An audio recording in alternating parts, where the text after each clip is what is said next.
Today we're going to show you how to properly replace your Orange Separator Tab on your Baumfolder 714 XLT. First, you're going to want to make sure that you take a piece of paper and place it underneath the existing separator tab.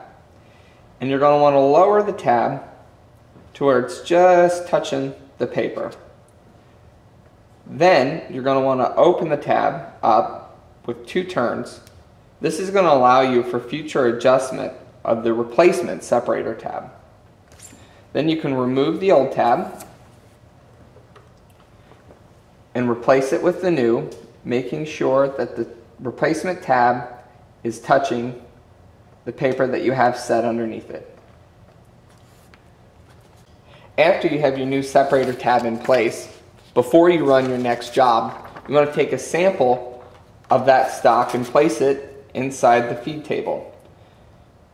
Then you're going to want to feed it underneath the separator tab that you just replaced, lowering the tab onto the stock so that you have just a little bit of drag.